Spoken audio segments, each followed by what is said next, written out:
Welcome to Just Say Okay podcast, where we are learning to be planted while walking on water. Now, here's your host, Yolanda Morgan.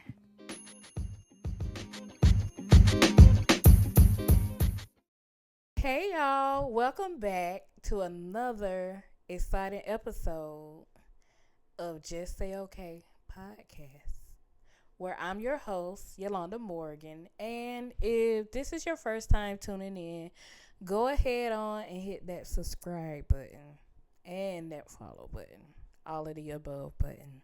So, yeah. I promise you won't regret it. Okay, so on this week's episode, this is a continuation of the series Do You Hear the Call? In which I'm just breaking down and talking about how God is like calling his people out and what that may look like. What it means is God is calling his people out of hiding, out of our cave seasons where we have been developed and now we need to come into the world and share what we've been developed in. So, yeah, this is part 3 entitled Don't Go Back. Mm. Mm-mm. Mm-mm. That's a word, y'all. Already, just from the title, I feel like y'all can get and understand that this is a word, and it's something that God has reiterated to me over and over again. Which, for me, if you guys have been following along, I just came off a sabbatical, and with that, I just took some time to rest, and pretty much like do the things that I need to do to get myself in order for what it is that I need to get done. um and yeah, it was great, honestly and truly. I enjoyed it. One of the things that and as I've been sharing over the weeks, I've been working on is just the different things that God has told me to focus in on, as well as adjusting to my life as a full-time therapist. So, but I paid attention to the fact that, like, while I was doing my time of rest and my time of thought and all of that great stuff and not doing my podcast, it kind of, in a sense, was starting to get me out of the flow of doing it. And God just kept reiterating, like, hey, don't stop. Ain't nobody told you to hang up the mic. Ain't nobody told you to put the mic down. Do a mic drop. He didn't say that. He did not tell me to do that. And he just kept reiterating that point.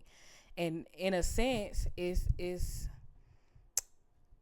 kind of like the same concept of going back into the cave, because this whole podcast, this was part of my stepping out of the cave, coming out of the cave moment. And like I said, during the time I was getting into kind of like the mindset of, like, when it was about time for me to start recording again, I was just in my mind like, I don't really feel like doing this. And it's like I would hear a word and it'd be like, don't go back, don't go back, don't go back. So, like I said, I had to come and give y'all the same word that I heard, because I just know it's gonna free somebody from, like, that mental turmoil of, like, am I making the right move, and the overthinking, and just, it's gonna free somebody. I know that much.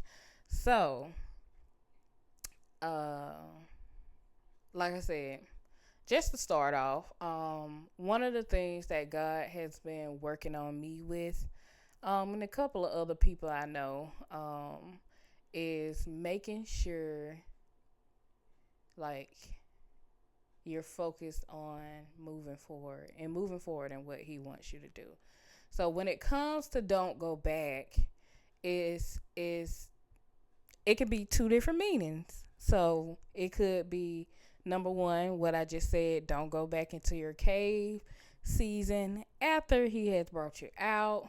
Cause yeah, no. Or it can mean number two, don't go back to familiar behaviors, patterns, um, ideas, thinking, thoughts. Like, don't go back to all of that. And when I tell y'all, God ate me up with this word, cause like he just over and over again, cause it's I've been tested during this little season as well. I'm always being tested, but I've been tested during this season. And that's one of the things. Those are two of the things I've been tested on. But he helped me see like the parallel. Like it's a don't go back on those behaviors, patterns, and all of that, and don't go back into that cave because I didn't send you back.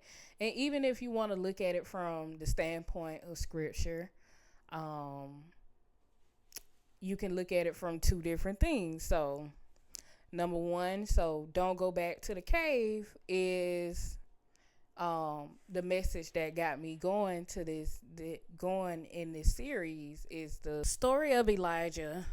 If we want to look at the Bible, like I said before, Elijah went into the wilderness.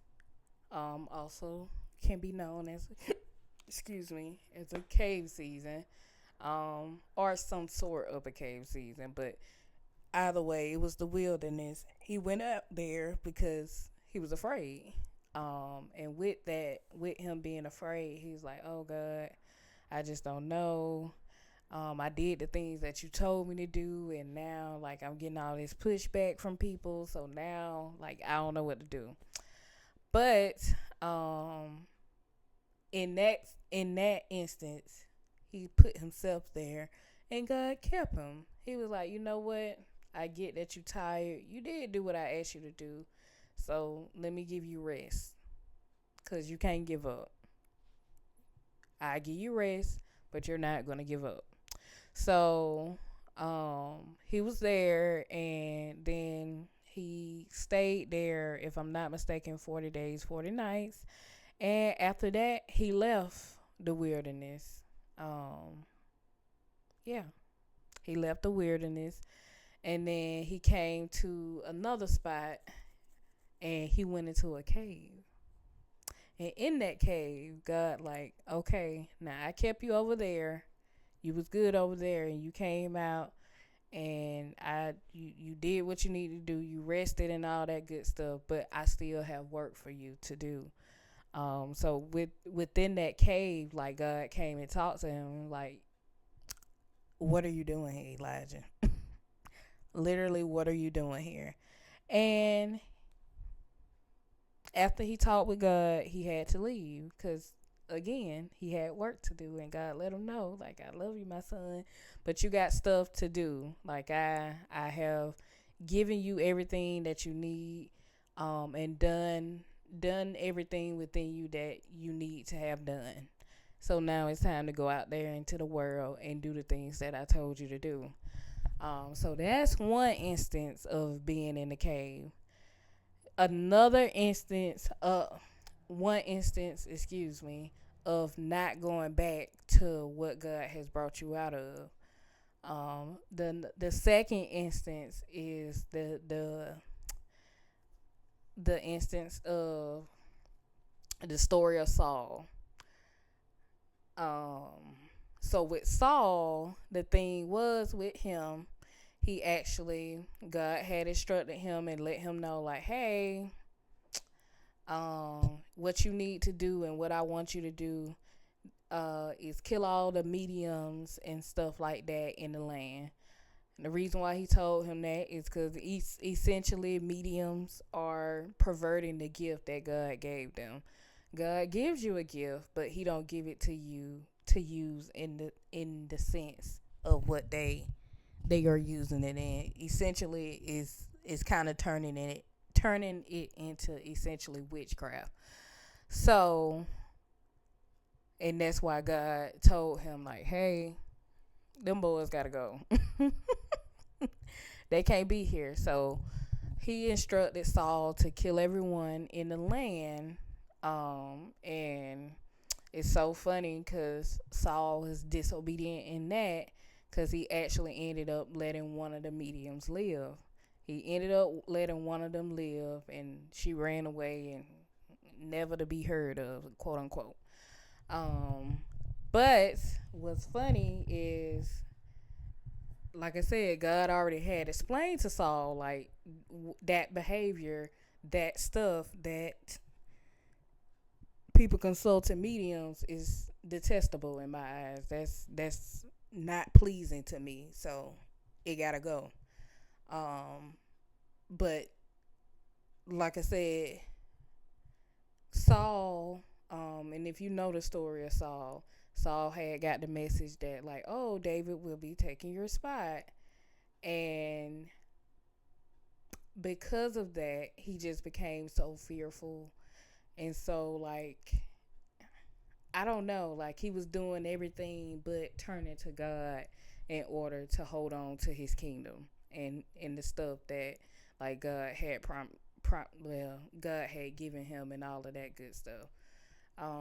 And what ended up happening is the very thing God told Saul not to do, the very thing he told him to kill off from the land, he went and consulted. So he sent individuals out to find that one medium that he left in the land, the one medium that he left in the land, and he sent his soldiers and people out to go find her. They found her, he brought her back, and he had her to consult the ghost of Samuel, because at that point Samuel had died. And if you know the story, Samuel is the one who anointed Saul ruler over Israel. Um, and he used her to draw up his spirit, basically, and she did it. And it was one of those things where um, Samuel, if you read it, Samuel was just like, "What are you doing? Like, be gone!" Like, no, this is not what you do. If you're gonna do something, this is not what you do. So basically, like I said, out of fear, Saul went back to familiar patterns and behaviors and familiar places because he was scared, instead of turning to God, which is the overall theme of what God was trying to get him to understand. Like, is me who you have to look to. You keep being disobedient, which is why you keep missing, and which is why I'm raising up a new king, because you keep being disobedient. So that's the other instance of, like, don't go back. And I know, because how many of us have been tempted to go back to something that, like, God has clearly told us? Clearly, it don't even feel good. He clearly told us, don't do that no more. Don't say that no more. Don't think that no more. Don't hang around them no more. Don't be with that man no more. Don't be with that woman no more. He clearly said this, and you just be like, this is what I know. So I'm going back. And you get what you get because of it. And it's like one of those things, like, God, a lot of times God don't even tear us up as bad as he could when it comes to, like, that disobedience. I told you. Don't go back. I told you don't do that no more. And you still went back. He don't even tear us up. He give us a chance to get it right, but if you don't get right, you get left. Just like the anointing left Saul. And imagine if Elijah would have stayed in the wilderness. Imagine if he would have stayed in that cave and would have been like, oh, okay, God, I'm not going out and doing what you told me, what I know you told me to do. Imagine the amount of people who would still be in bondage. And like imagine like he wouldn't even been able to anoint Elisha.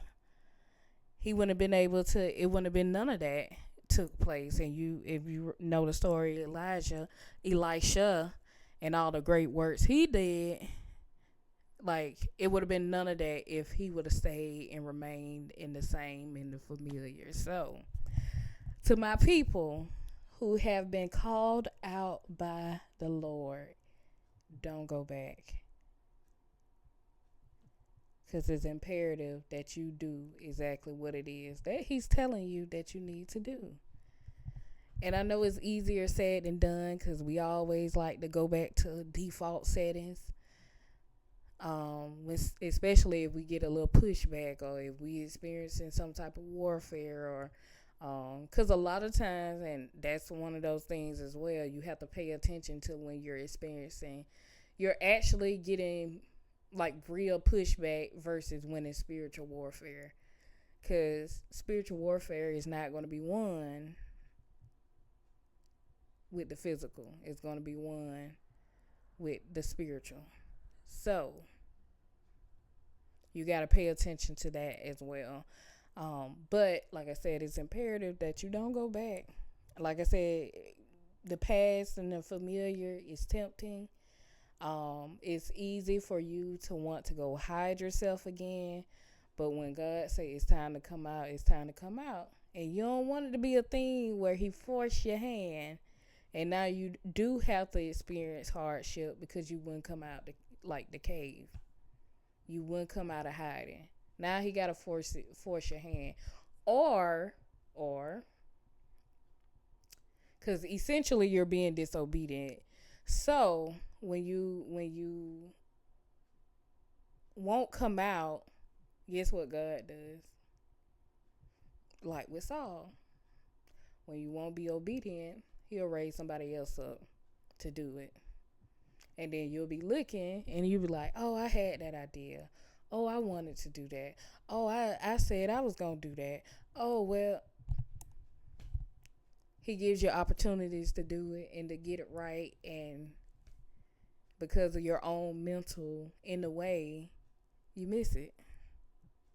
And that doesn't mean he won't ever give you another chance. Because like with Saul, like he let it be known, like David is going to be your replacement. That's just what it is. But it wasn't no instant thing. That's the crazy part. It wasn't instant. Like God still gave him an opportunity to be king and turn it around and all that good stuff. And you know, he just couldn't get it. He couldn't get it. So let's not let that be you. Let's do the things that God has called us to do. And I'm talking to myself too, because like I said, I've been talking to you guys about the stuff that I'm working on, which I am working on it, and it's going to come out because I have no choice. He done told me to put it out there, so it has to come out. Because, like I said, if you don't think about it from no other perspective, like, think about it from the perspective of you need to be free. You need your load taken off and put down and put out there into the world. And even from the standpoint of like I said, the amount of people who this may help. If it don't help but one other person, that's fine. If it doesn't do anything but for 5 other people, that's fine as well. But you never know until you put it into the atmosphere. And like I said, we got to come boldly into the world. Because like I said, the devil and his folks, they ain't shy about their stuff. So we don't need to be shy about ours either. Let's boldly come out and say the things that we need to say, do the things that we need to do, try the new, say okay, and move forward. Like, just move forward, y'all. But yeah, don't go back. If you ain't get it the other 50 times, don't go back. Don't go back to familiar patterns, behaviors. Don't go back into hiding. You can't do it. It's time to come out. This week, I'm saying okay to following through and doing the things that I said I was going to do. And that's a bar. But yeah, so saying okay to doing the things that I said I was going to do. That's what I'm saying okay to. How about you? And that's another bar. But yeah, other than that, just say okay. Go out there, be blessed, and have a good one. Bye.